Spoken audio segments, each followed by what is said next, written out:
Hey everybody, welcome to the video about the unboxing of the DC200, the brand new document camera from ClearTouch.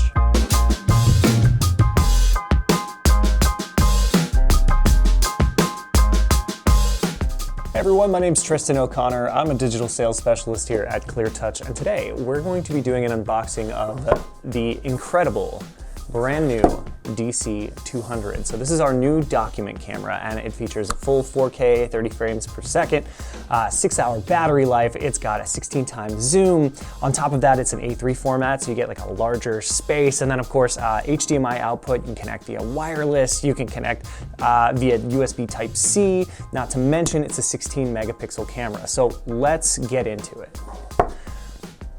This is very reminiscent of some of those really nice cell phones out there. As you can see, we've got our little manual here, so I'm gonna set that to the side and we're gonna dive on in. Through the first layer of foam, we've got our camera itself. I'm gonna have to pull it out a little bit here. So, first thing I notice is that we have a Type-C to Type-C. It's got a little dongle, so be careful, right? That's part of it if you wanted to go Type-C or you wanted to just go USB in. So there's an input there as well. So we'll set that to the side. A little bit further on, we're gonna be able to open up this beautiful camera. As you can see, a lot of different flexible setups here. So I can kind of bend this, move this around how I'd like. Right? And if you look at the bottom here, we've got quite a few different buttons. We've got a power button, a light button. We've also got the ability to kind of change the fit of the screen, so it's gonna kind of zoom in.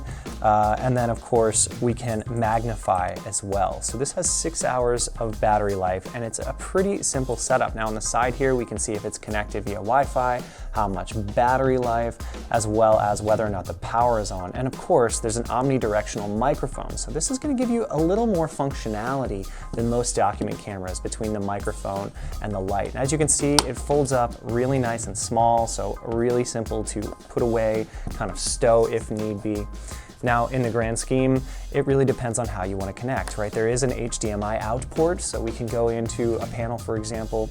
I can change from 50 to 60 hertz per second. And then, of course, we also have our power and USB-C out. Now, you can change on the bottom here whether you wanted to use the USB-C to go in as an input. You also have the ability to select HDMI or Wi-Fi, and this will even create its own hotspot, so the device, the external device, can connect to it. So technically, you've got 4 ways to connect, and we talked about it, right? The HDMI, the USB-C. We can also create a Wi-Fi hotspot from the DC200, and you can even connect to your local network. So it's possible to essentially connect the DC200 to a computer and then tie it to your local network, and it becomes discoverable. Now, the most important part of that is that you have to have the correct application, which should be available to everyone and anyone. That is DC Capture. So keep an eye out. DC Capture allows you to open it on Windows, on Mac, on Android, but it's a way to essentially search your network for available cameras, and then you'd be able to easily pull those cameras up and take quick pictures, zoom in. We'll do a quick demonstration on what some of those features are as well. So I just want to talk a little bit about what some of these buttons actually do, because it's a little bit more complicated, at least at first glance, from our older model. Now, you'll see at the top here, we have a power button and of course the light button to turn on the light. But this little snow button, this little snowflake button, is actually a freeze screen. So you can kind of freeze the image where it is. And then the next piece that you'll see is more of like a resolution selector. Now, you're able to actually click the fit button, and then you can do things like rotate or zoom in, and you can kind of choose the brightness or the angle. You can even rotate the entire image just using this little tool right here, this little twisting knob that says fit on it.